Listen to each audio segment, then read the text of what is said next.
great. And welcome to the community. It's great to see you here. Okay, and now we've got Daveet. Daveet, go ahead, introduce yourself. Tell us a little bit My, about yourself. my name is David. I study in 7th class, TSB International School in Rishikesh. Welcome, and we've got a great, I think you're starting off with a great workshop. We're getting right into the heart of what the Growth Valley community is all about. Um, we also have Hia Shah. Hopefully I'm getting that right. Is that right? Yeah. My name is Hia Shah. I'm from grade six, Podaro Art International School. I'm 11 years old, and I like gymnastics and reading books. Perfect combination there. Yes, a little bit of the brain, a little bit of the body. It's a great way to stay active. That is awesome. Um, we also have Shashwath. Go ahead. Good evening, sir. My name is Shashwatar. I'm from Coimbatore, Tamil Nadu. I am currently 12 years old, and my hobby is to play cricket. Awesome. All right, and we've got we're starting to get a team ready. Where's the pitch? Let's get out there. All right. Kaya, could you tell us a little bit about yourself? I'm Kaya Chauhan. I'm from Mumbai. I am studying in Newera High School. I'm 12 years old. I like to play basketball and I love reading. Awesome. Well, welcome. And one of the things we've talked about, it's great to hear people interested in reading. And we talked about in previous workshops how in the age of AI, reading and writing, fundamental reading and writing skills are even more important than before. You might think, oh, it's phased out because I could just, go to ChatGPT. But no, the linguistic properties of the brain to keep your mind the most active and tuned to its best capacity, keep reading and writing. So that's awesome. Thank you, Kaya. And we have one more with us today. We have Joshua. Did you make it?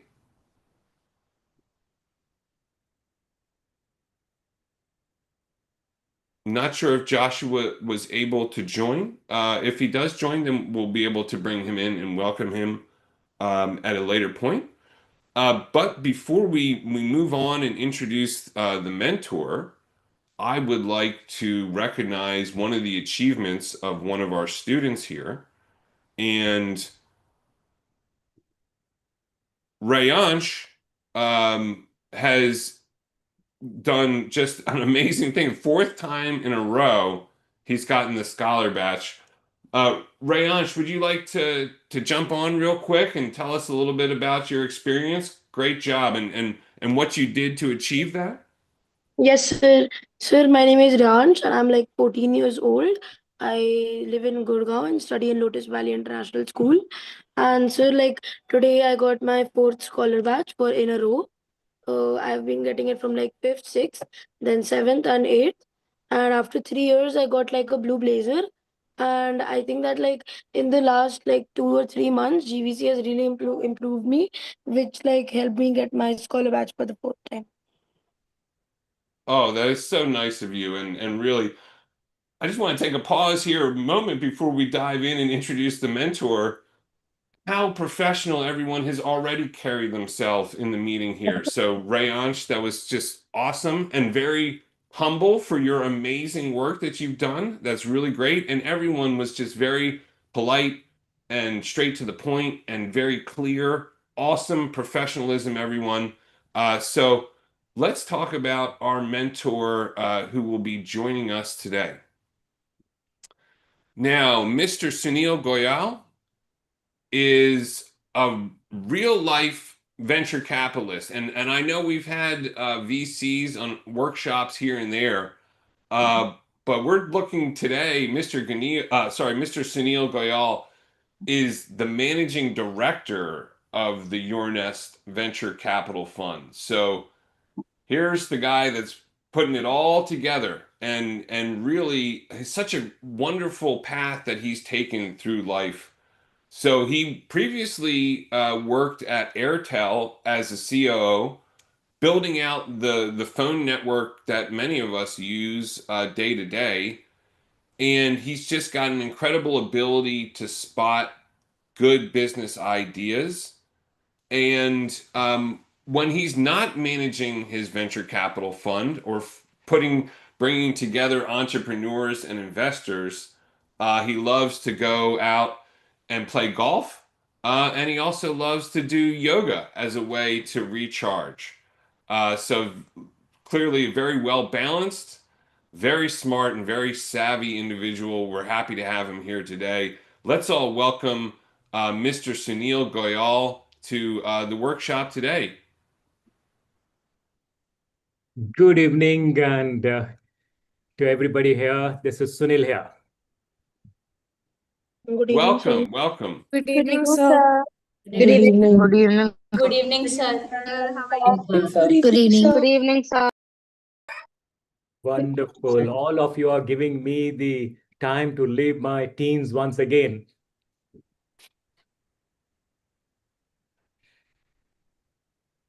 So it's really great to have just that. I know it's the energy, the spirit, and the students here. Every time I'm at the workshop, as I tell you all, I feel like our future is in good hands because you're all such smart and caring people, and I just feel really fortunate.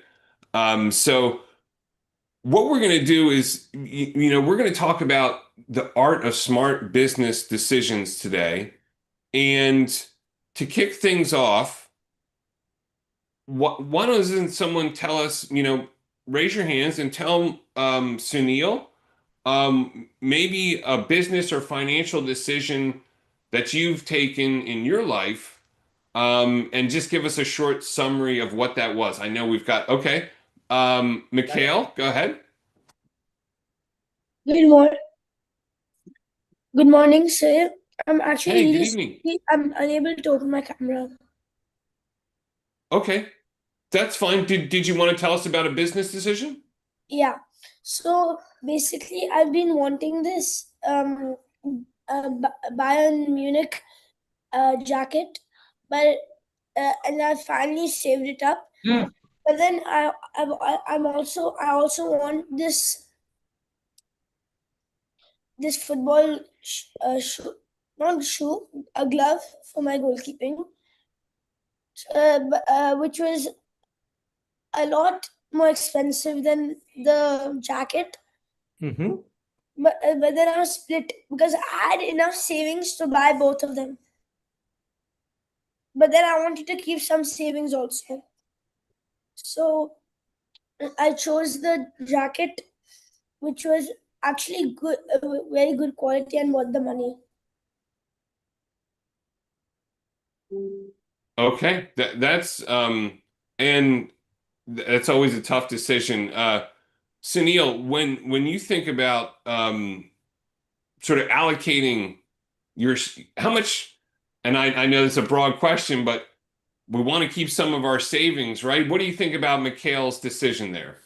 Oh, very good. He said that he had enough savings. He had a passion for football. He wanted to buy these things, and still he was having some more reserves in with him.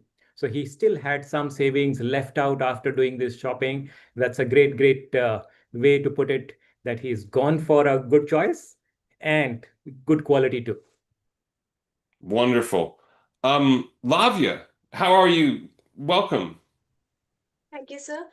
I'm the secretary for my school's foundation. So there we do like charity stuff. So we had to decide between going to an orphanage and going to a like stray home for dogs. And basically our school has a budget, so I had to decide between the two.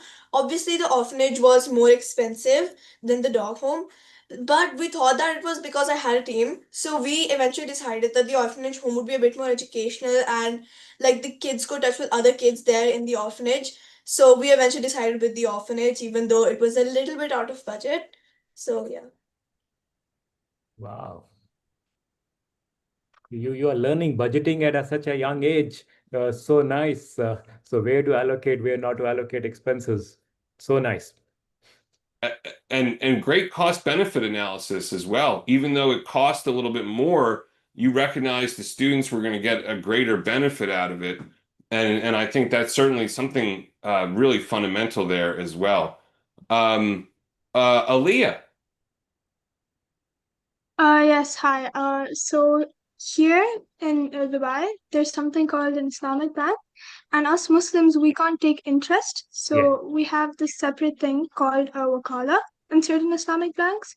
So I had some money in my piggy bank, and instead of the money staying the same as it is, I put into this thing called the wakala. So once you put money in it, you'll get returns within the month. So like one day you'll get 2 dirhams or 4 dirhams or even higher than that. So instead of the money staying the same as it is, I'm getting returns. So I'm getting more money by the day. Very well. And did you go to open the bank account on your own, or how did you go about opening the bank account? How did you decide to open the bank account? Okay, so this was actually influenced by my mom. She's a banker. She works in National Bank of Fujairah. So we chose National Bank Fujairah's Islamic Bank, and then we put the money there.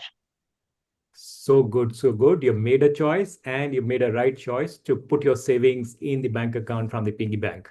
Good going. Good learning. And I think it's wonderful that you respect the cultural norms and found a way to achieve your goals while still respecting the Sharia law. I think that's really amazing. Very nice. Very nice. Um, okay, I think we've got maybe time. Let's get maybe Arjun, and then from there we'll segue into Sunil's presentation. So go ahead, Arjun. Hello, I was a bit late, so I just don't know what to do. Oh, okay, no worries. So, and thank you for being honest. I think that really, a lot of times we struggle and we want to say, oh, make something up really quick.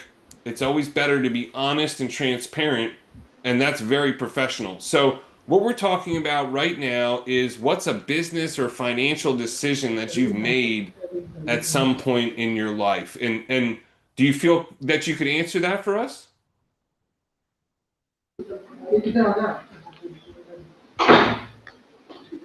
Okay, all right. Maybe now's not the time. That's fine. Um, Miran, go ahead. So, so my school every year they host this entrepreneur event that is called Kidpreneurs. So last year in 2024, I took part in it. Uh, Me and one of my best friends, we created an idea, customized T-shirts to the public, and we're gonna customize it for them on the spot in school. So we did that, and then we got a profit of 30,000 rupees. Wow.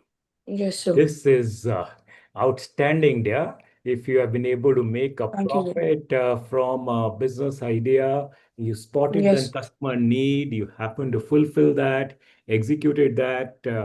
Wonderful, wonderful. We'll talk more about thank you, sir. making profits today when we interact. Thank you, sir. Yes, sir.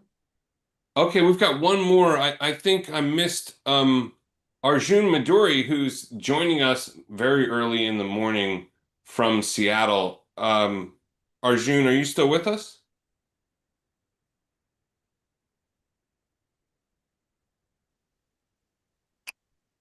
Arjun Maduri?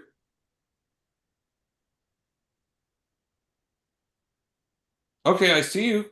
Do you want to tell us a little bit about a business or financial decision you've made? Oh yeah. So Okay.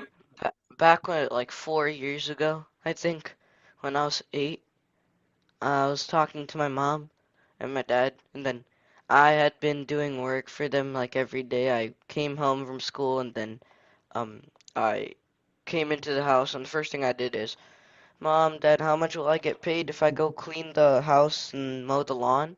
They told me you'd get paid for all of it, $20. So I did that for a couple weeks and I earned like $250-ish. And then I was thinking of spending it, but then I was like, I want to make more money. And then my mom said, you can put it in stocks. So go wait for 5 years. And so right now, my that $250 is in Tesla and Walmart. And I bought it Tesla when it was like 100 or like 70. So like right now it's like really high, and maybe later I might pull it out when I grow up to get like a rainy day fund. Wonderful. Yes, keeping the savings to grow, to grow in the stocks, the companies that you love to talk about, investing even small dollars into those companies is a great, great idea. Arjun, you have shared a very, very good perspective with each student out here and with us. Yeah, and great choice. Very balanced portfolio. You know, you got this very sort of somewhat more volatile, innovative stock, and then you balance that with the Walmart, which is a little bit more stable. Okay, well, without Thank further you. ado, and once again, we're just glad to see all the new students here and everyone just carrying yourselves so professionally. Let's hand it over to Sunil, who's going to guide us through the art of smart business decisions. Sure. Let me come in with my presentation deck. Is this particular deck visible? Yep, we got you. I Yes, was sir. thinking, yeah, please go ahead, Hirde. Hirde, you want to say something? Yeah. So about that previous question, like 2 years back, like I was watching the reels and I saw a machine called 3D printer. Yeah. Like people making, basically calling that a like money making machine. So like I convinced my dad somehow to buy it for me that like I would open a business. And you see, then I like my products out of it and I like sold it to my friends and some customers in my school. Then it was like a fair or something. So like luckily I got a chance to put off my stall, and now like now I sell these products on Amazon, Flipkarts, Etsy, and today my company's network is around like 20,000. Oh, very well, 20,000. And how much did you buy the machine for? 16,000. 16,000. And have you made the sales of more than 16,000 by now? Yes, sir. Very good. You want to sell a product to the students here? No problem. Make a pitch for one product that you want to sell. Right now? Yeah? So like should I bring the product or like what? No, no, no. That'll take much longer. Only, these are elevated pitch. Pitch within 30 seconds, 40 seconds. You talk Okay. about your product and everybody should get excited. Okay, so like imagine this is like a gothic lantern in my hand. So hey guys, this is a gothic lantern. It's like an aesthetic thing that you wanna keep in your house.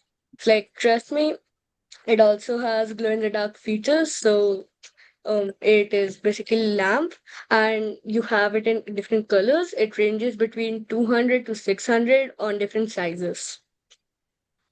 Very nice, very nice. And I must tell you, Hriday, that in India, we are innovating a metal 3D printer. So, metal 3D printer is being made by one of our companies in Chennai, and soon it'll be available at the shop floor, factory floors as well. Okay, guys, this is me. And I was thinking when I was as old as you guys, when I was 13, what is it that happened different in my life? The first most important aspect, this is my photograph standing with my father at the 13th age. This was the time my father gave me his entire salary every month to me and said, run the household expense. I knew what money is being spent on vegetables, on fruits, on milk, on rental, on every aspect where the money was going. Let me tell you, at that age, I was able to assess not to ask for things from Papa and Mama, knowing that we don't have the budget for that. So the budget was controlled by me, I'm the eldest of four brothers and sisters. I have a brother and two sisters, and my parents. So, for six of them, this monthly household budget was prepared by me, managed by me. Such a lovely, lovely occasion at this age to learn. And I can see many of you are doing even much more than that.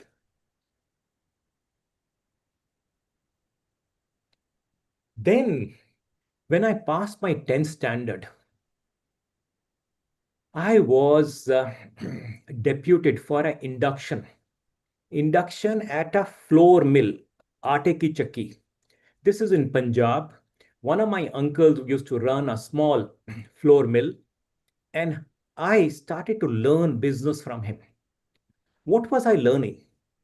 I was learning how to go to the grain merchants and buy the grains from them.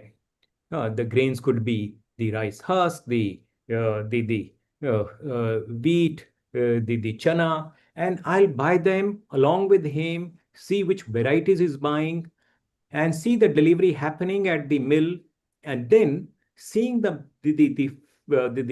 flour being made, flour being made, and after the flour was made, uh, we were selling it to hotels, to retailers.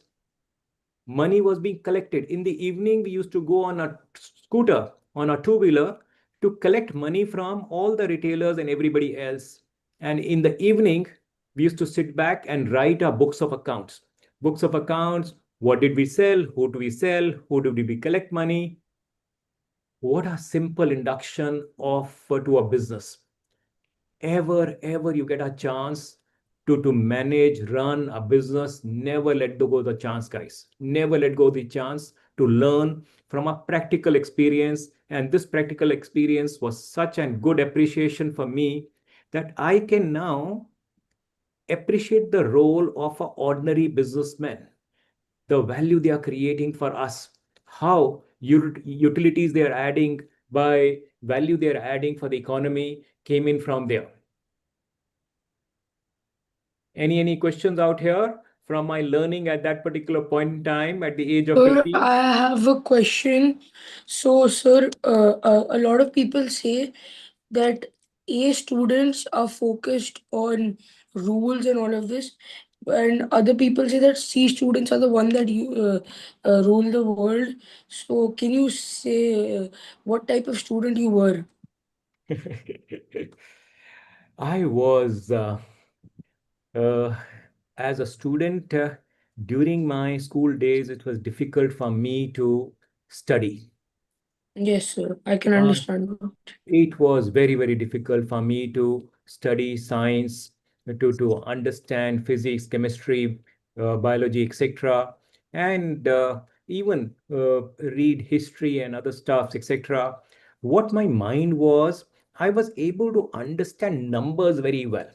Because I was able to understand numbers very well, my father deputed me and inducted me into this budgeting exercise. He happened to build on my strengths. So my strengths was to understand numbers, and that is the reason he got me to go for this induction. So, sir, you're very much alike me because I also like to solve a lot of problems and I'm very good with numbers. That is good. That is good because I got to know that. And there is one more thing happened in my life. Yeah. This is the other thing that happened when I was 17 years old. Although by the age of 37, I was Bharti Airtel, a telecom company. In that, I was chief of operations in Central India. Why I became the chief of Central India by the age of 37? It was a role played by one of my teachers. In my economics class, in the 11th standard, this economics professor happens to walk in one day, and the class was thinly attended. Let's say the professor name is Professor Sharma. Professor Sharma comes in his white pant, white shirt, sits in the class, and he asks us one question. If you have to worship a profession, what could be that profession? Think of it. if you have to worship a profession in this particular world, which profession would you worship the most? And this was a question asked by an economics professor to me when I was 17 years old. Obviously, I would have given the names as doctor, teacher, all the noble professions we would have talked about. Somebody may have talked about politician, somebody would have talked about bureaucrat. Do you know what my teacher responded? What my teacher said to me?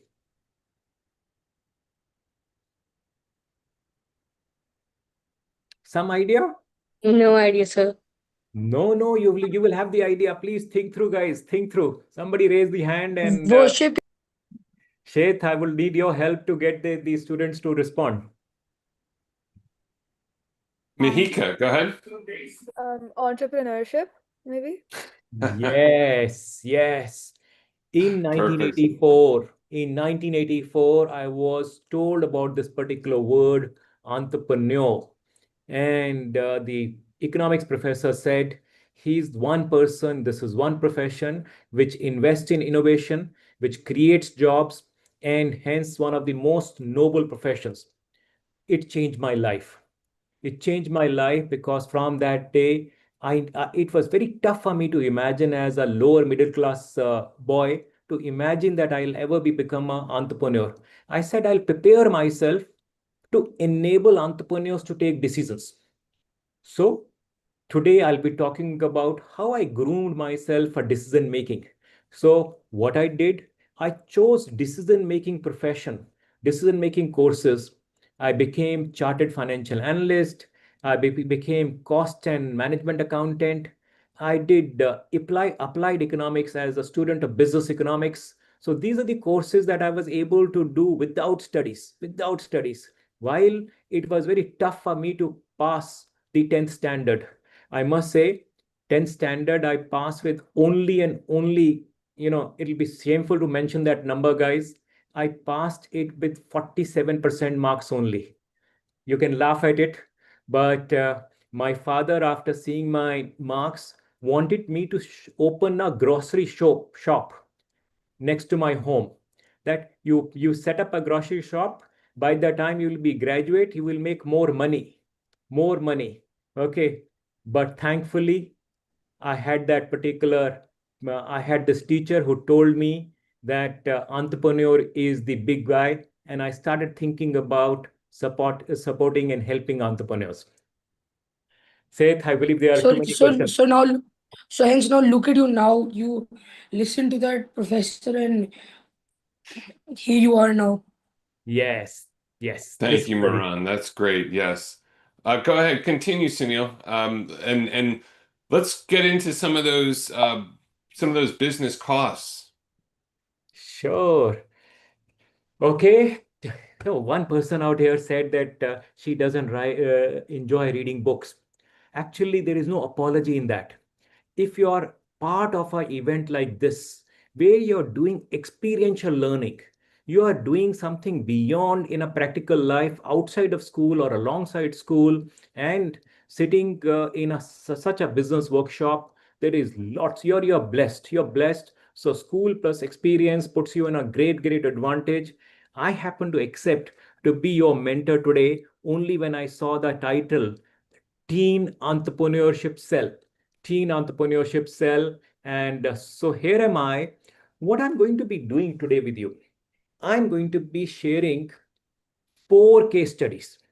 So each case study will have different dimension. I believe each one of you will be able to relate to one or the other case study. There will be, situations where you will be able to see that there is one case study that your strengths may not be there. There'll be another case study where your strengths would be there. So go get involved, start thinking about it. And here is one business decision that we will be taking simultaneously together. Ready for it? Yeah. So, like, I have a question. Yeah. So, like, when you had the idea of making the Airtel company, like, what were you thinking? That there were already internet existing companies. Like, were you thinking like, yeah, I can be the like a strong competitor of them, or like, Like, what were you thinking when you Uh, had the idea of making the Airtel company? Okay, idea was of Mr. Sunil Bharti Mittal, who is the founder of Bharti Airtel. He conceptualized this idea in 1992. Actually, he was the first to bring uh, internet along with the government of India's BSNL, and he had only one idea, that instant gratification is the important element. At that point in time, it used to cost us 1 rupee for making a call from a toll booth, and we had to keep standing for hours and hours to get the call connected. And his idea was that if I'm able to give instant gratification, connect anybody to anybody at that particular point in time when they need, when they think of it, how much value will create for humanity. So that was the idea. And that was a very, very powerful idea, Hardev. Wonderful. Yes, sir. Well, Thank you, sir. let's thank you, Hriday. Really, and always good to get a personal perspective behind sort of these amazing accomplishments, and it's helpful to sort of ground yourself to that and understand that Sunil was a person making this decision despite his amazing accomplishments. There's factors that need to be weighed there. So let's get in a little bit further now and start to look at some of these case studies so we can get a closer picture at how these business decisions are made in practice. Okay, let's look at one particular case study first. I believe most of you have seen designer shoes or have bought a designer shoe. And let's say a friend of yours has set up a designer shoe factory. And now that friend is seeking your advice, your help for key decisions that he is taking, or he or she is taking. So, how are you going to be helping them? Here, whenever you press a button to give an answer, fastest finger first is not the important aspect. It is the right and accurate advice that you're going to be giving to your friend when she is running the factory is more important. So don't be going for fastest finger first. Understand the problem and then share your answers on the chat box. Look at it. The friend runs the factory that makes designer shoes. And factory has a capacity to make 20,000 pair of shoes every month. So that's the capacity that is capable, the factory is capable of making. Right now, they are selling 5,000 pair of shoes every month in India. And the selling price is $20 per pair. Simple, clear, and now tell me, what is the monthly sales revenue? Just in the chat box, you can write what is this particular factory's monthly sales revenue. Also think through what is the capacity utilization. The capacity is 20,000 pieces or pairs per month, and you are only selling 5,000. You're making only 5,000. I hope some answers have started coming in on the chat. Sir, could you please repeat the question, if that's possible? Okay. The question is, what is the sales revenue? Sales revenue of this factory when they are selling 5,000 pairs of shoes at a selling price of $20 each.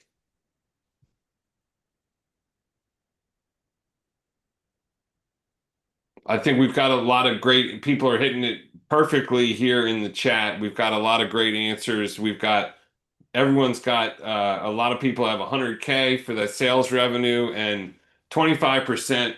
I think everyone's aces in terms of maths here in the room. So good. Yes, I expect the aces to be there.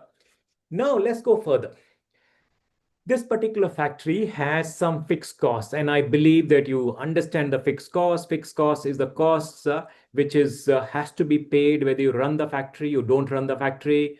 There is a factory rent that has to be paid even if you not make an issue. Electricity bill has to be paid. There is an office staff that is going to be there.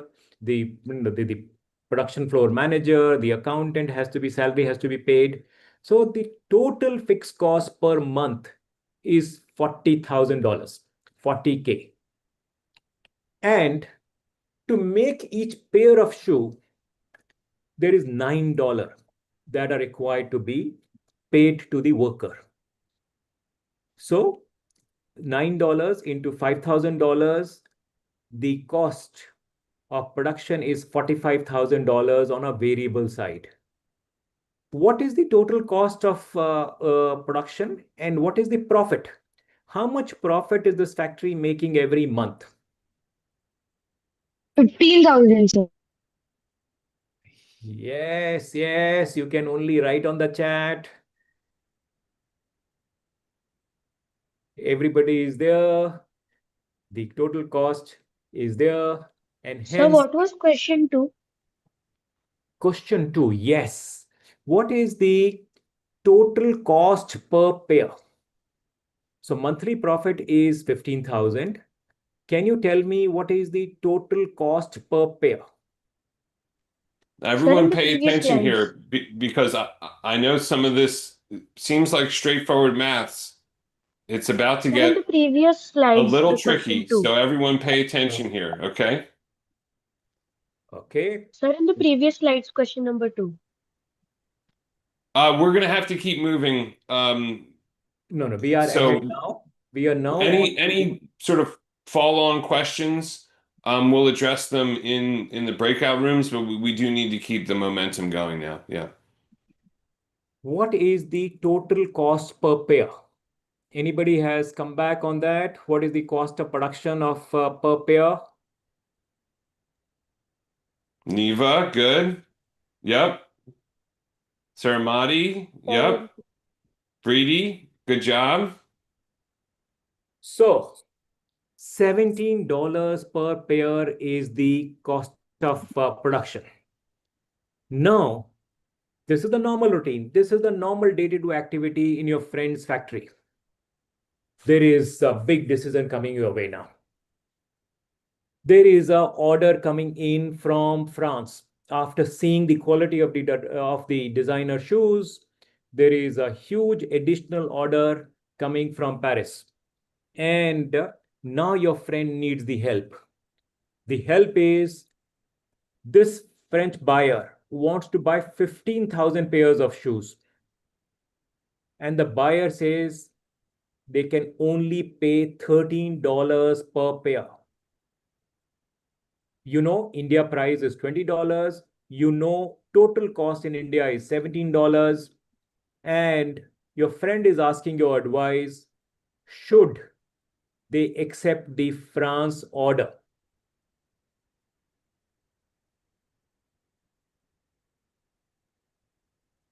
Very quick, Miran, very quick. Yes. So this is, pay attention here. Pay attention and think about fixed and variable costs. So no matter how many shoes we make, those fixed costs are going to stay the same. As we produce more shoes, those variable costs will go up. But maybe there's something in between there that we need to pay attention to, and the answer may not be so obvious. So let's see if we have maybe someone here. I know we see some answers coming in on chat, but let's see if we can bring in someone here. Go ahead, Mahika. Go ahead. So actually it depends. So basically the buyer from France wants 15,000 pairs, correct? And they usually produce just 5,000 pairs a month. Like they're selling 5,000 and they're producing 20,000. So if the depends, because if the supplier who's supplying the raw materials is willing to supply, because the production is happening in bulk, correct? Because there's going to be a higher labor required and there's going to be a higher amount of machinery required. So if the supplier is willing to give the raw materials at a cheaper price because they're buying them in bulk, because the friend is buying them in bulk, there's a higher chance of that's a higher chance that we could sell it for $13 a pair, because the production could happen at maybe $10 or $12. So at the end of the day, there is a profit. Maybe if it's $1 a pair, that's still a profit. So it depends on the supplier, actually. Okay. Kartike, you are saying yes, the order should be accepted. Why you are saying so? Sir, I was saying so because there would be a profit of $60,000. Additional profit of $60,000. Explain to everybody. Because the current production is 5,000 pairs. The capacity is $20,000. Sorry, 20,000. So 15,000 extra can be produced now, and 15,000 pairs at $13 each would be around $195,000. And the Okay. variable cost it would be somewhere around $10. So the profit would be $60,000 if we minus the variable cost from the fixed cost. So the earlier profit was how much of the factory? 15,000. 15,000. And if they accept this particular order, we will make $60,000 more. Yes. Okay. So our profit will become $75,000. And many of you have come back and said the fixed cost remains fixed. Hence, when the money is coming at $13 and your variable cost is only $9, you're making $4 extra.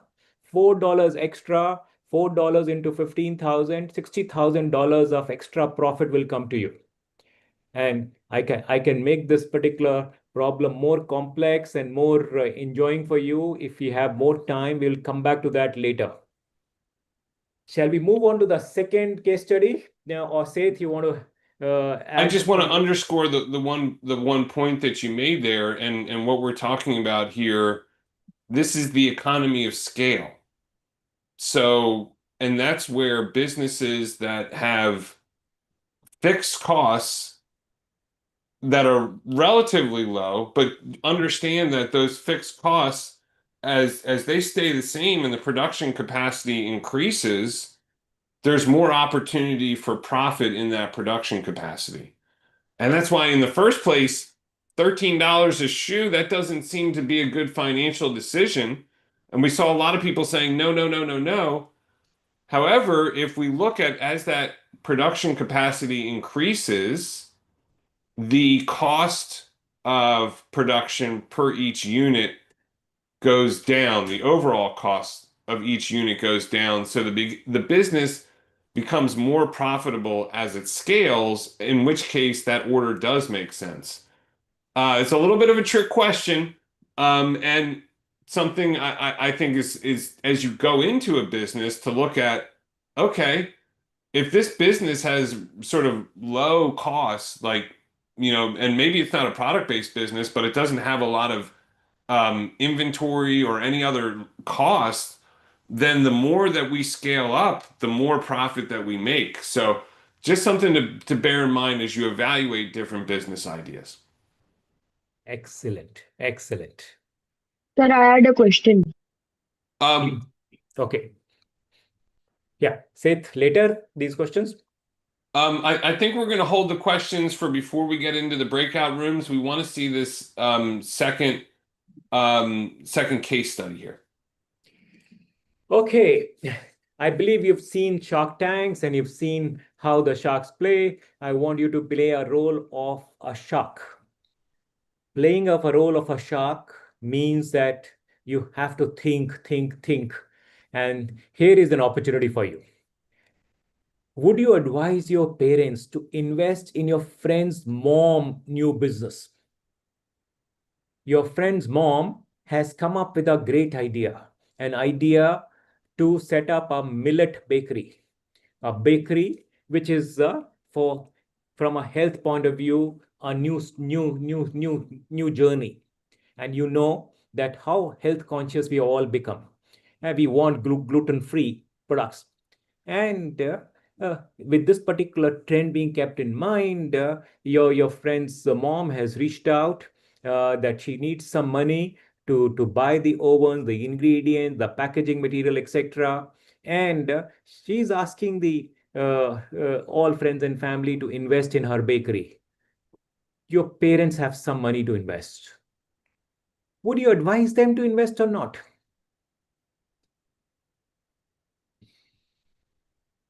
And what factors will you get into consideration? That is the job of a shark. And let me share some of the ideas for you to evaluate, to think through when you're going to be deciding whether to help your parents to invest that money. And you have to answer some of these questions. So, as a smart investor, you must ask these questions. First one, is there a market need? Do people want to buy healthy millet products? That's the first assessment you'll have to do. So, is there a market? Second question, is there a large market? It's not that only 10, 15, 100 people next in the neighborhood will buy that healthy millet bakery products. Whether there'll be thousands of people, lakhs of people who would like to buy this particular product, so that not only she sets up this particular millet bakery in one neighborhood, she sets up the shop again and again and does franchising across. Does she have skills? Can she actually bake well? Can she sell that particular product at the right price? Does she have a plan? Normally we say, do you have a business plan? And it's a very simple thing, a story of about how much will be the selling price of each product? Will you make money in this? Will she be able to make profits in this one? So, is there a plan to make profits out there? And you have to ask the questions around risk. What all can go wrong? Can there be a competition next door coming by somebody even more smarter with more money in their pocket? And how will the friend's mom will overcome that competition? And you are advising your parents. When do the parents get the money back? How long before the investor will get a big reward for investing in this particular stuff? So these are the factors that you have to keep in mind.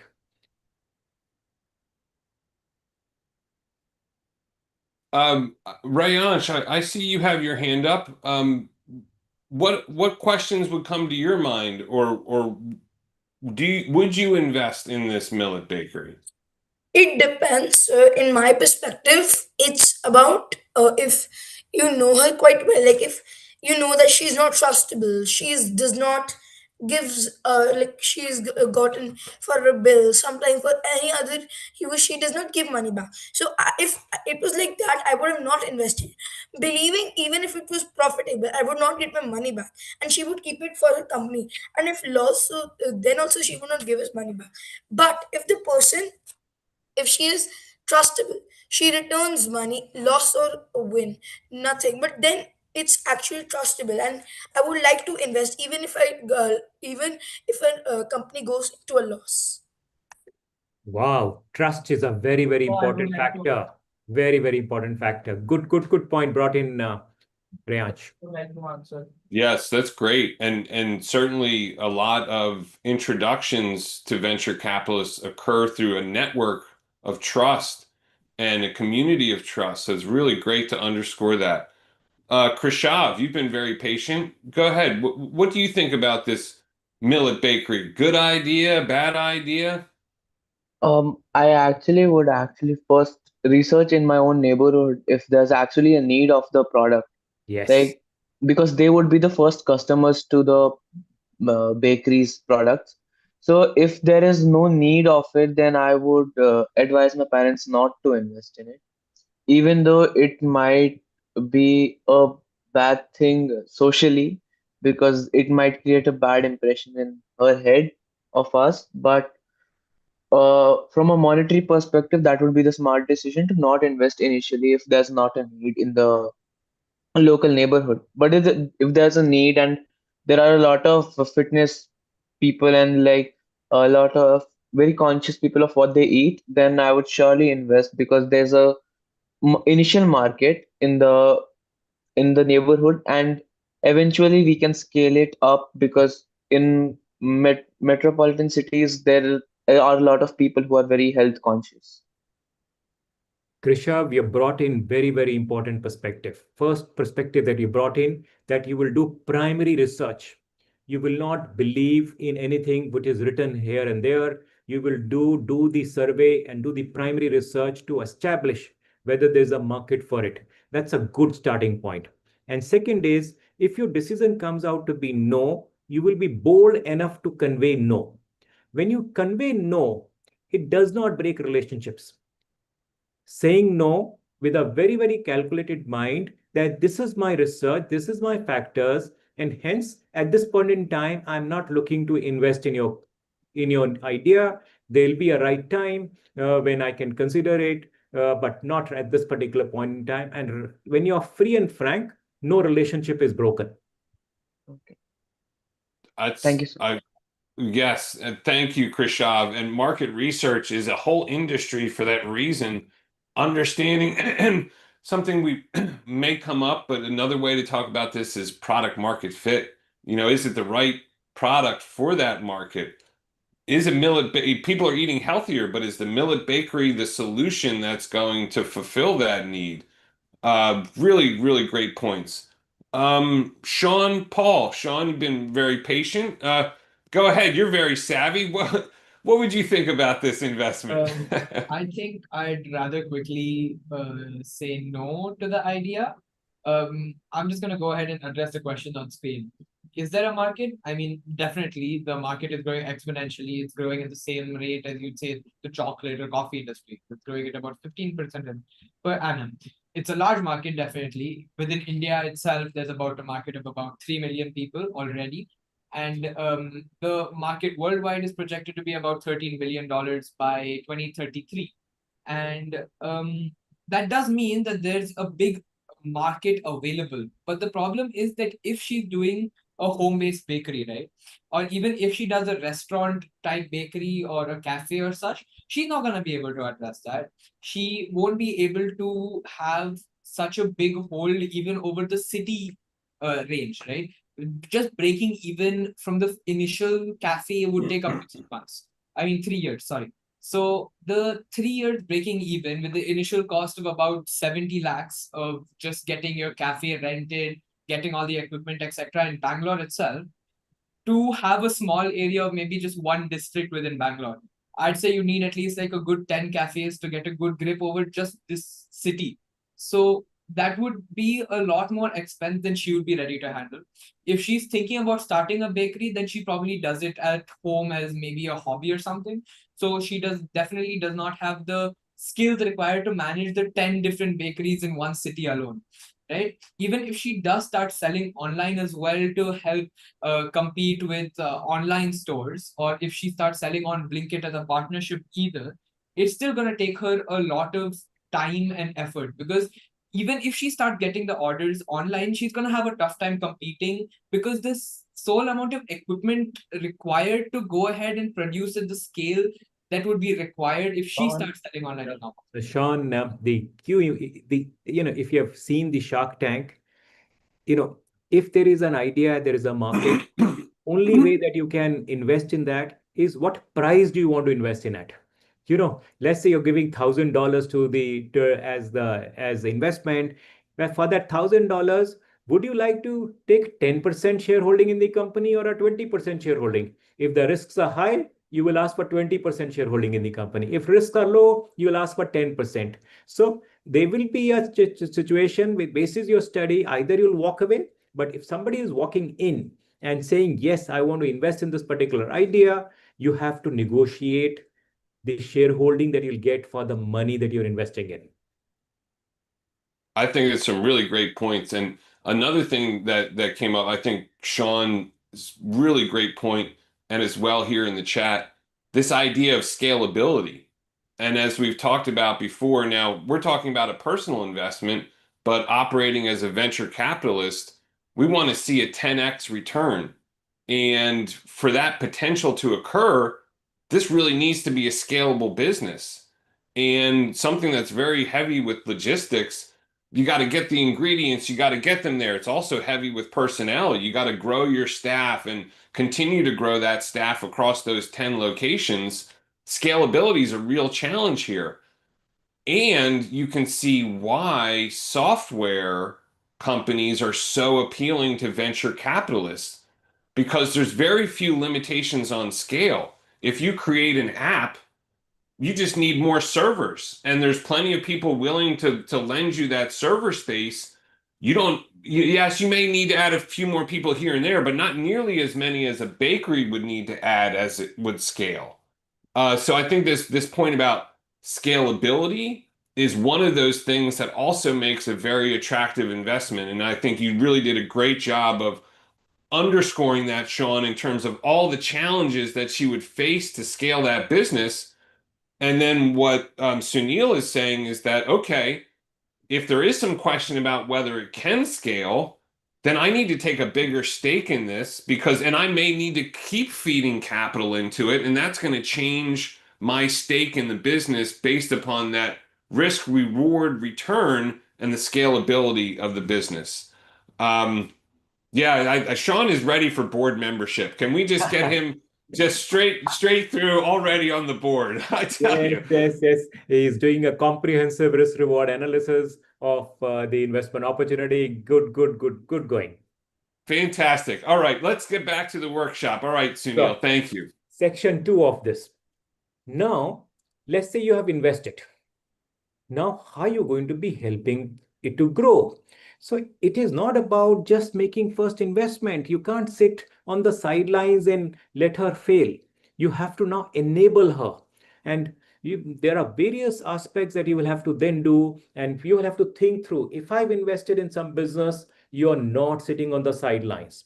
You are going to be thinking of what are the areas that we can do to enable, and I don't need to take you through any of these things. You know it all. Yeah, to scale up the business, you will help on the social media side. You will help her to set up the stalls or the cafe at the right places, the bakery at the right places. You will think of various products. You will help her with the partnerships at the right place.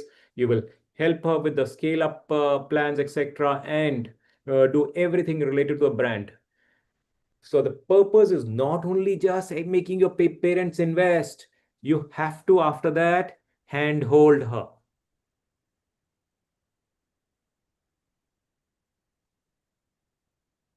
So I think that's something that there's always a personal element as well. And a lot of people are talking about, do we know this? It would going back to the trust question and that relationship between the VC and the entrepreneur. So I think it's a really great point. And what you mentioned, it could take 3 years for the business to break even. You have to look for an entrepreneur, a founder who's patient, who's very patient, who knows it's not that with one failure the person will go away. The persistence to make it successful, you have to give back energy every time a customer is not coming into your shop. How will you convince the customer to come back into the shop? What price to sell at? What positioning you need to do? Keep working till that time you have the complete customer insight to be able to succeed. And only the person who stays with the problem, solving the problem for longer and longer, wins. As one of the things I tell a lot of the businesses that I work with, especially early stage companies, on the inside it feels like it's taking forever, but on the outside it said, "Oh, it looks like this happened overnight." Oh my goodness, ChatGPT's taken over the world. They've been working on it since 2017. But to us, it seems like, oh, it's happened overnight. No, this is long persistence, patience, continuing to make the right decisions and take the right each step of the way. And that is one of the hallmarks of a great entrepreneur is that ability to be patient, to be persistent. And then, of course, the flip side of that is you have to make sure that that persistence doesn't turn into stubbornness. And you have to know if it's 5 years on and you're not scaling the way that you wanted to, maybe it's time to look at something different. So, but I think those two things are really great. So we've got about 5 or 7 minutes before we go into the breakout room activity. And in this time, we're going to take a quick look at what is venture capitalist, as we've talked about, and then we're going to introduce the breakout room activity. So back to you, Sunil. Thank you. Excuse me, sir. Like, can you please re-explain the last slide before, like, the patient persistence thing? Okay, Like the slide before. in one liner, I can say that nothing happens overnight. You have to work, work, work. If you have a dream to do something, you have to invest time. You have to be smarter than anybody else in the world to be able to do that. You can't, with one failure, you can't give up the idea. Hence, you have to be persistent, relentless, tenacious, whatever the right words that come to my mind. And you have to be adaptable to what the market is saying. If market says this particular thing is not working, you have to pivot, you have to sell something different. So that's the aspect of patience, persistence, adaptability, etc. Yes, I'm coming to the venture capital world, guys. This is how simply I can put it for you. Some people have money. In this example, your parents had money, and some people had idea. Your friend's mother had the idea, and you were playing the role of a shark. You were playing the role of a VC. You were connecting the two of them. So who's a venture capitalist? Venture capitalist is a person who actually brings in the people who have the money, evaluates the people who have the idea, and connects them together. They take the money from the people who have money and invest in these people who have the idea. So that's the first step of a venture capitalist. Well, that's the first step. Understand what do they do? How do they survive? How do they stay in the business? We get a big reward. We give a big reward to the investors because the money they've invested in grows, grows, grows. So the money goes back to them. So when the money goes back to them, how it goes back? It goes back only when we advise the businesses and help them to grow their businesses. While she had the idea, we had to have the conviction to be able to help that idea to grow. So the VC advises the business, helps them to grow. And if they keep doing, VC keeps doing these two things well, they keep on listening to newer ideas and keep on supporting the newer ideas. At YourNest, I've been doing it for 15 years. 51 such ideas we have supported. And Seth was talking about one idea of mine, which I supported around 2 years ago, building India's most powerful quantum computer. So there is a quantum computer being made by India in Bangalore. There is another idea that we are supporting. Shares out there was talking about it. World's first fully reusable space rocket we are making. No, fully reusable space rocket. What Elon Musk is doing with SpaceX, hopefully we'll be able to do even better and economical than them. So that is what is happening in India. So this is what the role of BC is: continuously support new ideas.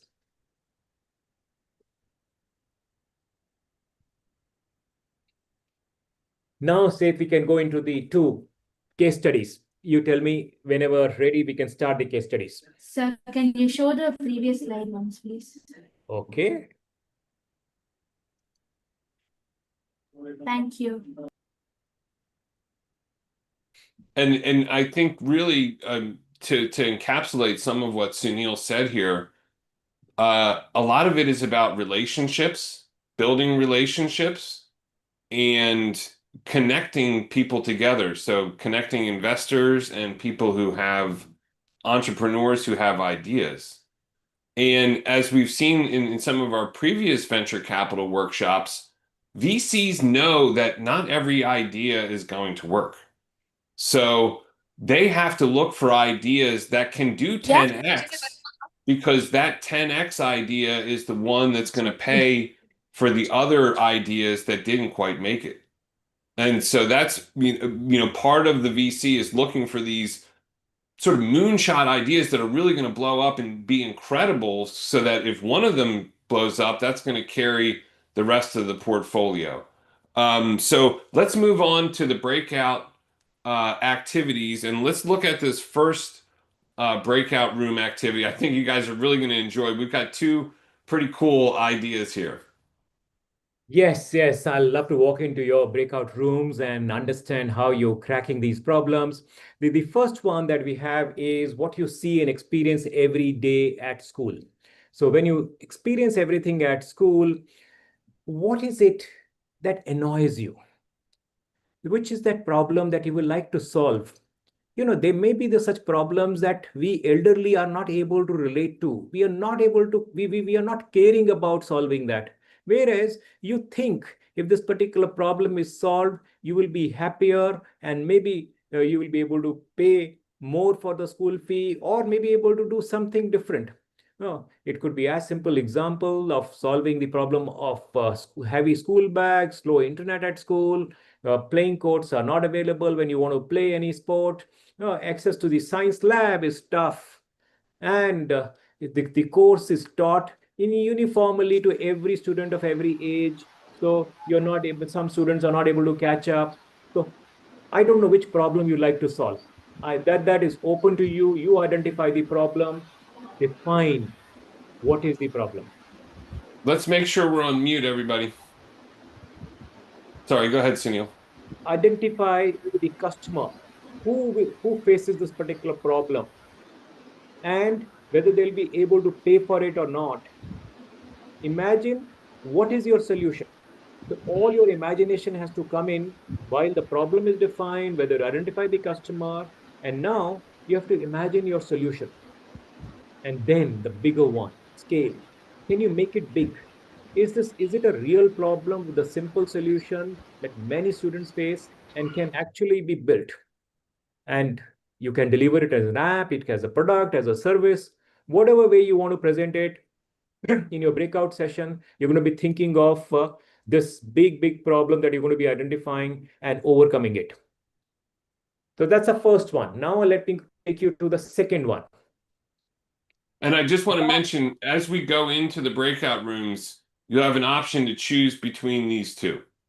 So the first one is addressing a problem at your school, and the second one is... Yeah. Welcome to the world of Mars. Last week, NASA happened to, their rover happened to come and say that there are particles, the organic molecules that are available on Mars, wherein there is a possibility of life coming along in Mars. And you know that Mr. Elon Musk has been talking about that he wants for humanity to settle base on the Mars. And let's say this all happens by 2039. Why I've chosen 2039? I've just added 80 years from the time the man landed on moon. So 80 years later, there is a community, there's a colony living on Mars, and let's say 1,000 humans are living on Mars by that time. And you are looking for a new business idea. You want to be an entrepreneur. What kind of business that you would like to set up on Mars? Would you like to set up a business around oxygen delivery? Would you like to create some space food out there? The gravity would be lower out there. What kind of sports they can play? Most of the time, maybe because this is the high radiation, you may be underground, you may be in your capsules. So what kind of activity they can do, and what kind of housing can be provided to them? I don't know what problems. Even I'm as novice as you. I don't know anything about Mars the way you don't know, but I want to tickle in your imagination as to how you will be creating a business around the new world that the humanity is going to be discovering. Same situation.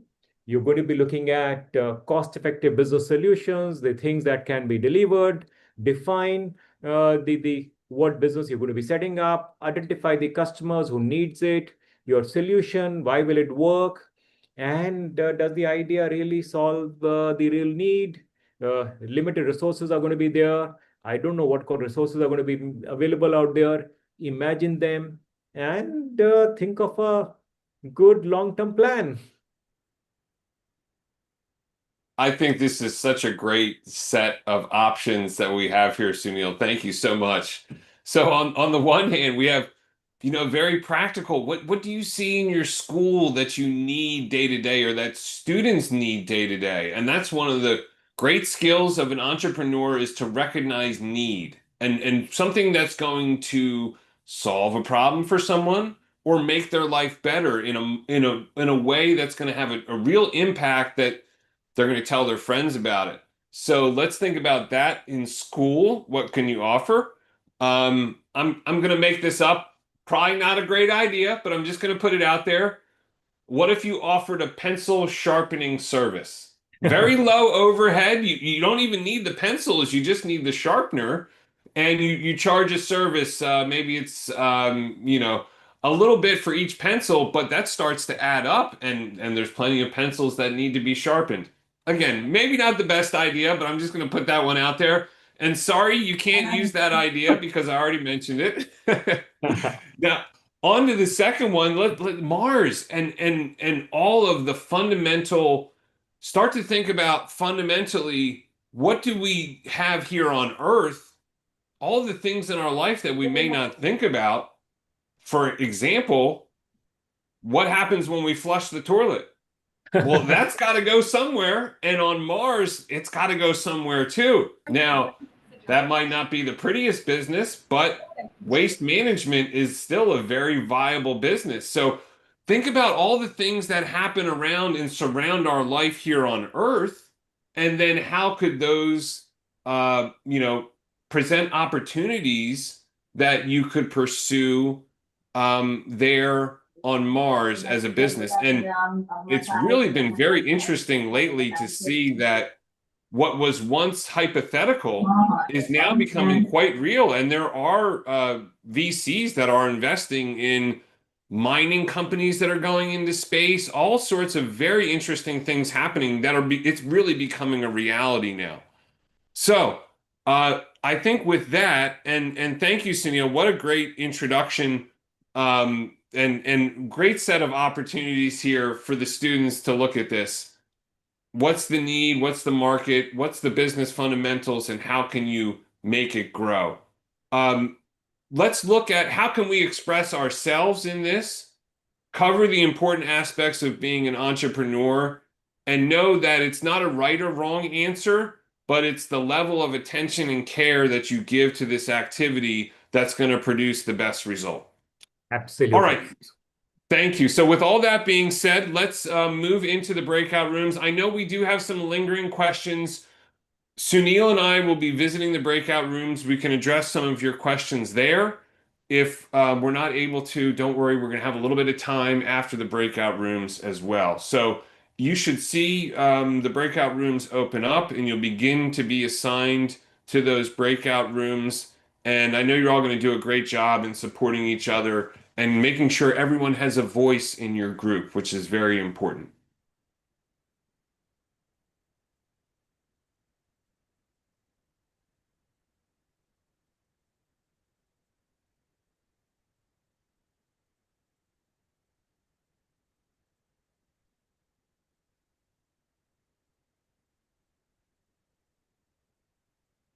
And for new students, don't worry if you haven't been assigned yet.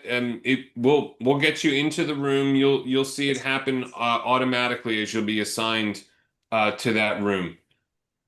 Yes. Look in the chat, everyone, for the breakout room activity where I uploaded it there.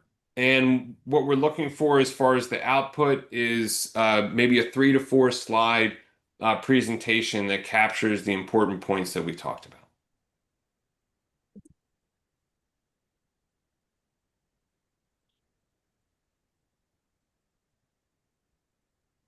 Okay, I'm going to head into one of the breakout rooms. Sunil, I will see you on the other side. Sure. Thank you. Yep, thank you.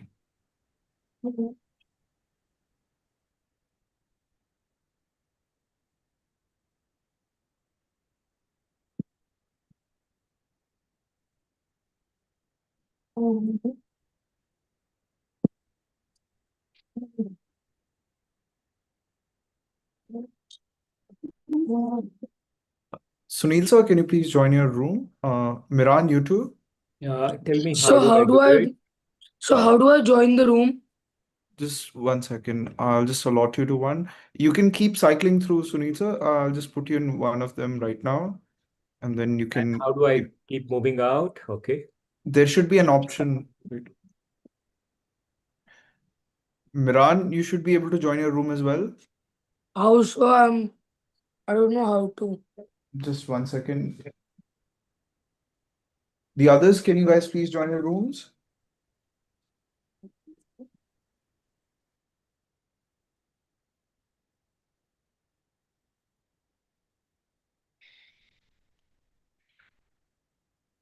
Didn't you get a didn't Ridit, can you join your room?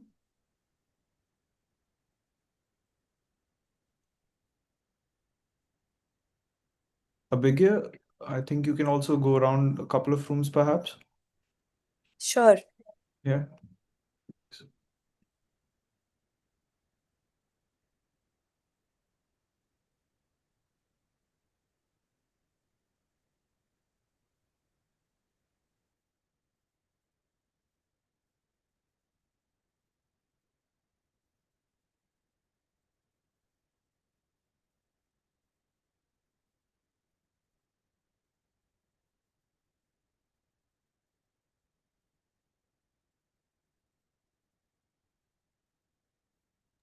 Ridit, can you please join your room?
Shaurya, can you please join your room?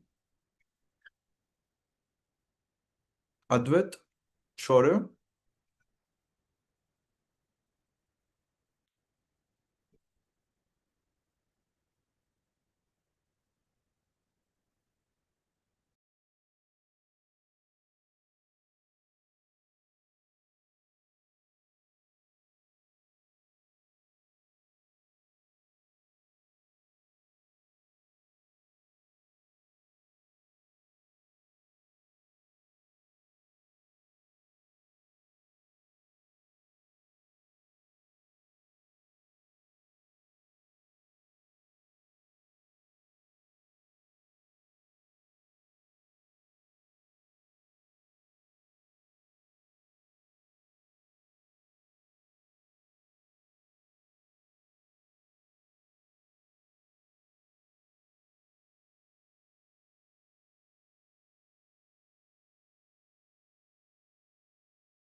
Rubayat, can you please join your team?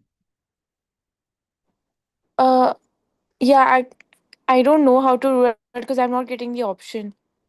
Just 1 second. Now you should.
A lot of great ideas in the breakout rooms. Yes, yes.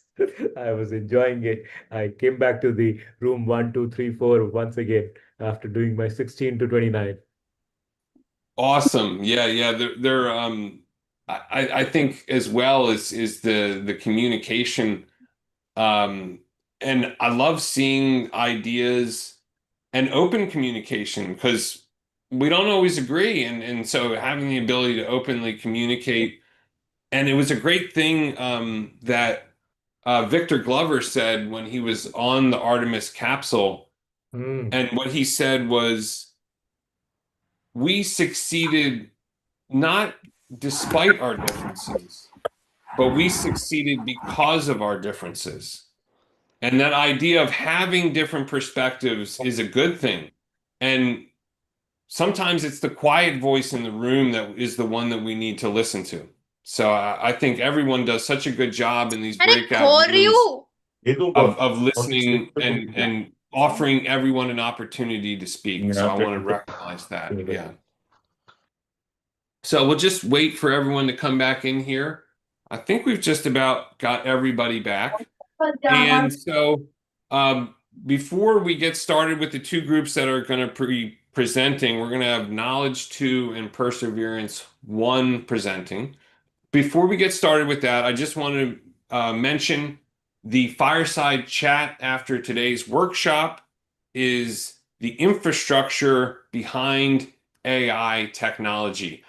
And there was a really interesting announcement this week from Google about their new chips for running AI in their data centers, and how that compares to the chips that NVIDIA makes. So great opportunity. And so what does that infrastructure look like in real life? And what is required in the real world to make these AI apps possible? So remember, you want to stay for that so that you don't lose your TEC points. You want to hang on there for that fireside chat and learn more about all the stuff that and Sunil knows a lot about this. He's probably a master of computing infrastructure from all the different companies that he's worked with and his professional experience as well.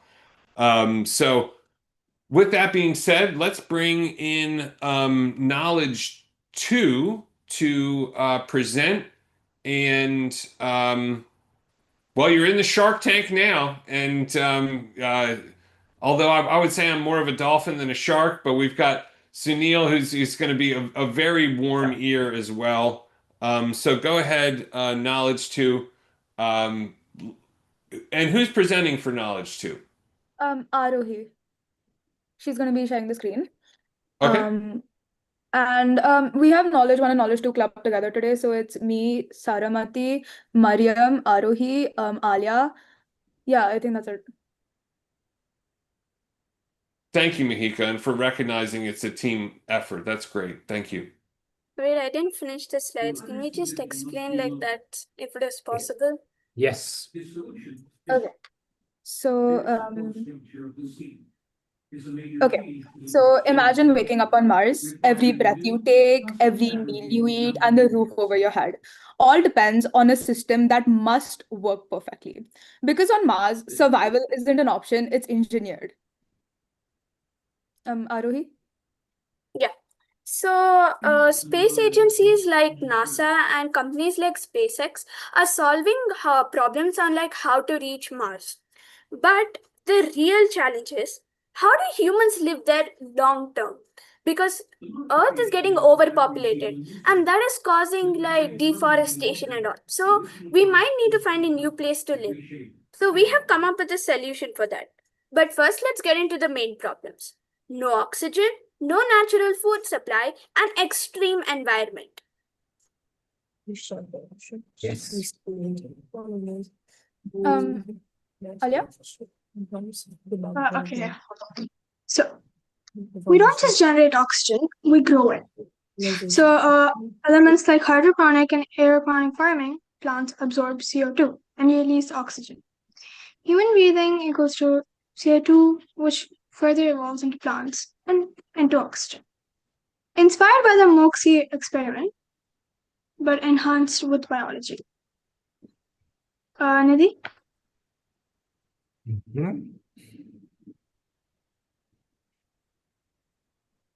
Nidhi? 3 minutes.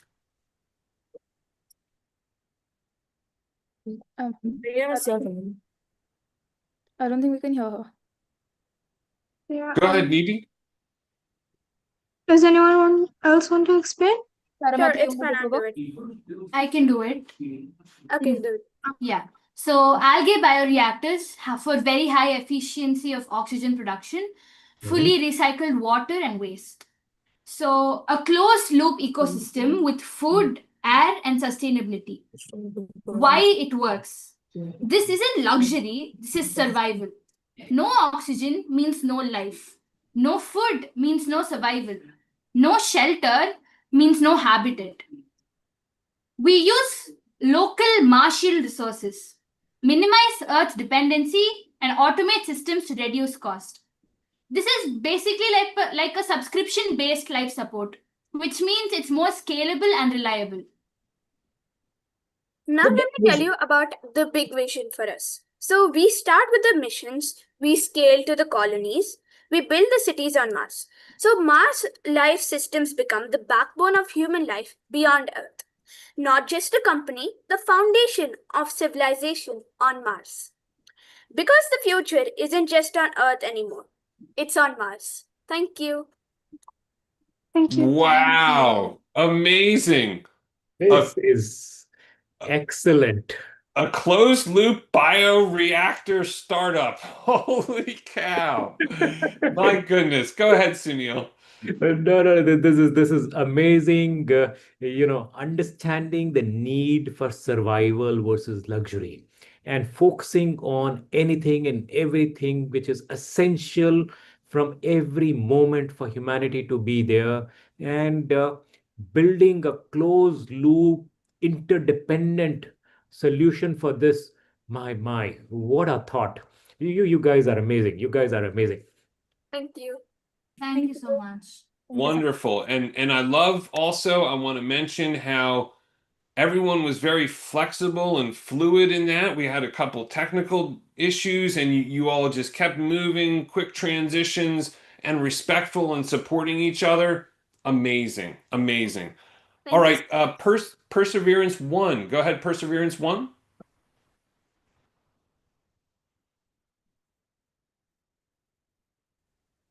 All right, so we let's just be grateful for all the other teammates to get thing done.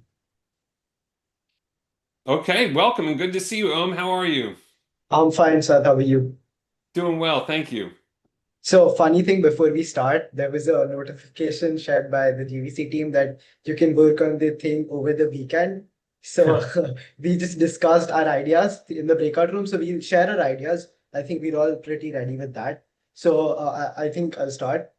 So we mainly have three business ideas, and we're planning to group it together and turn it into a supply chain. So the first idea is that Mars is around 1.6 million cubic kilometers of water ice sitting on its north pole, and our first business it exists to use it. Mars's atmosphere is around 95% carbon dioxide and only 0.13% oxygen. So it's completely unbreathable. And what our solution is to use solar panel drills to actually mine out the water. We purify it, and then it can be supplied to the residents of Mars to actually drink the water. And our other businesses, Kartikeya, Rehan, and Ariman will share about what our other businesses, how they utilize that water. So over to Kartikeya. Okay, so the main problem we face in Mars is the lack of oxygen. So in order to solve this, there's a simple solution really. There's this stuff called liquid trees. It is basically a tank filled with the water which I get from which Om purifies and a lot of microalgae. So the benefit of this is we will not have to go to the trouble of creating an actual ecosystem for trees, which occupy a lot of space and cause many problems for us. Instead, these liquid trees are solid, compact, and can easily pass for trees. They are much more efficient than the average tree we have. And moreover, these things can be stacked together on top of one another and on side by side. We just make them much more efficient. Secondly, the problem with actual trees we have is that we have to find soil for them. We have to till the soil, constant fertilizers. Constantly we have to maintain them, cure them, trim the leaves. There's so much problems. That's why we have gardening after all. But with these liquid trees, we avoid all those problems. It's an instant shortcut. It's just a small compact box that filters oxygen much better than our actual trees do. And now I'll just hand it over to Vrehan and Ariman for the other businesses. All right. So, like, we have all this infrastructure, but you also have solar flares, and solar flares can disrupt all of this. Any electrical device just won't work, and we can risk just destroying all of our progress that's made if solar flares hit it. Because now on Earth, we have a magnetosphere, which is basically just gravity working to deflect these flares, but Mars doesn't have this. And this can cause things like our whole grid collapsing if we happen to have power lines in Mars. And finally enough, GPS can work in Mars if done properly. That won't work as well. And then how will we go to Mars? Via rocket ships or some kind of aviation device like that. And solar flares will stop these also from working. So how can we stop these? We have something that detects it before it hits, and after that, I didn't really have an idea. I'm still trying to figure that out. Okay. I think we really got to see some great ideas. Go ahead, Yeah, so another thing that will link mine and Kartikeya's thing together is that once my thing gets the ice and the water, his gets the nutrients and oxygen and everything needed. Essentially, when you combine these two things, I think it's what we all learned in second and third grade is that these are the things you need for plants to grow, right? And essentially, if we're having a resident stay on Mars, they will require food. Now, all you can take food from Earth and take it over there, but it's all frozen food and it doesn't really taste good, right? So what we're planning is, I also saw this in Martian. If any one of you have seen the movie, it's also a pretty good movie. But we can combine mine and Kartikeya's idea to actually grow plants on Mars, which is really helpful for the residents over there to actually eat fresh food and have a happy life. Yeah. Very good, So very good. You happen to think through that there is a solar energy available, so reaping that. But how do you produce the solar cells out there? What is there a rare earth available out there for you to be able to set it up? So how will you use the supply chain to build those things?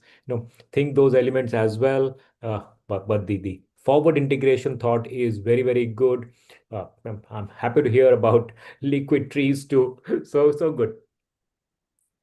and that Karthikeya really, as people are looking at ways to deal with carbon on Earth, they're sometimes finding that algae, which is not like what we would think of as a traditional sort of tree or plant, but large containers of algae can actually prove to be better carbon sinks than a forest. I think it has to do with surface area and the amount of carbon that they're able to take. So your idea is spot on and really right there at the cutting edge of what's happening here on Earth. And I think Mars presents a great opportunity with the ideas that you're talking about in these closed loop ecosystems to benefit life back here on Earth as well, because we certainly could use more of those technologies and tools also. I think we may have time to squeeze in one more here, which is So can resilience innovation one 2. do it? Sure. Sorry, Yes. Hruday, go ahead. So can innovation one do it? Because like this is the only time we have completed a presentation. I'm I have resilience two next. I'm sorry that you won't have an opportunity to present this time, but I will keep that in mind for next time. Resilience two. Yes, sir. Sir, could I have Yes, sir. my teammates pinned? Vedansh, Triman, Viha, um, and Vihan, and Riansh also.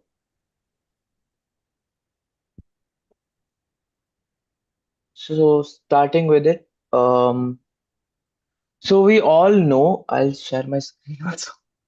So Yes. so as we all know that we if we go to Mars someday, I mean we surely are in the next 10 years, if not more than that. When we go there, we are gonna take everything with us that we start a civilization there. So, and when we go there, we would want to start our own business. So, shall we start? Okay, so guys, Yeah, go ahead. We Hello. can see the screen. You can hear yeah, me, right? Yeah. sir, is the screen visible? Yes, it is. Yeah. Okay, No, Yeah. you're doing great, Krishof. Go ahead. Go Yes. ahead, Vihan. Go ahead. Hmm. okay, wait. Uh, okay, Vihan, you can go with the first question. Yeah. Okay. All right. So basically, what we've thought of is that we're gonna have a business of a sports complex on Mars. So I'll just go ahead with the second question if the other members aren't there. No, So I'm here. I'm here. Triman, yeah, I'm here for the first one. Okay. no, it's done. Let's just move ahead now. Go to the second one. Okay. okay. So Triman, can question you? two, like who all would need it? And I think everybody would need it because Mhm. people in space would try first miss Earth. And if our company would be able to provide that to the residents of Mars, it would be nice. Plus, most of the people would need physical activities there. Since the gravity there will be much lower, they're gonna need sports to have some physical activities since they're gonna be floating in space most of the time. Yeah, so Yeah, adding to that, so the question is why would it work? So the thing is, when you're see, essentially everybody's going to be living there, like it's going to be another civilization. So soon enough, people will get bored and they'll need something to get their minds off of work. And as it's an entirely new planet, there's not much comfortability. So our sports complex provides them a place where they can get off their minds and actually have some entertainment, leisure, and physical activity, as Triman mentioned. So so our complex will be built underground, and the atmosphere would be pressurized. So to um, make so the atmosphere at Mars is thin, right? So the pressurized walls will allow the people to remove their suits and feel a little relaxed and be able to play the sports freely. So as the gravity over there is, I think, lesser than Earth, so people essentially float a type of thing in Mars. So like sports become more fun, like basketball, volleyball, all playing all of these sports become more fun, and so all of these sports will help the people get their minds off. So it's really essential. Vihan, great ideas, great thoughts. The only aspect is you cannot use the same names which are played on Earth. You have to create new games out there. It New cannot game. be. It cannot be the same basketball and volleyball and everything, golf, etc. You'll have to create something new for that particular market. How important is math? uh, Well, I think it's okay, wonderful, and the idea of sports complexes yeah. because if a cricket bat goes loose, that could cause a lot of damage, right? So we need specific complexes that are secure, that we're sure it's not going to cause a leak out of into space. So there's a good reason to have a dedicated complex for that. Now, Um, answering the fourth question, make it big. Yes, indeed, our idea does solve a real need because, as Sir initially mentioned before we went into our breakout rooms, that there is a small civilization of 1,000 people there.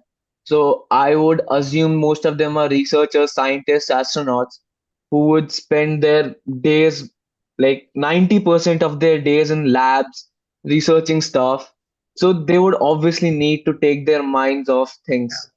So Correct. let's say they every alternate week there are a group of five scientists who just come together and book a like a small turf on in our sports complex, which is underground.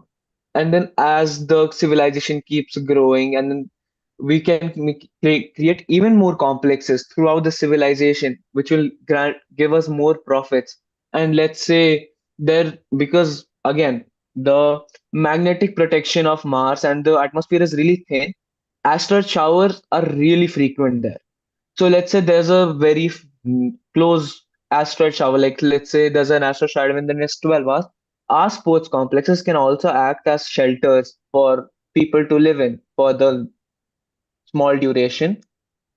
And also, this, I mean, we went through all of the ideas like oxygen, shelter, food. But what we essentially saw was most of it will already be handled by the space agency, which is taking you there in the first place. So it is better to approach a market which has not yet been tapped on, so you can capitalize it on more and then build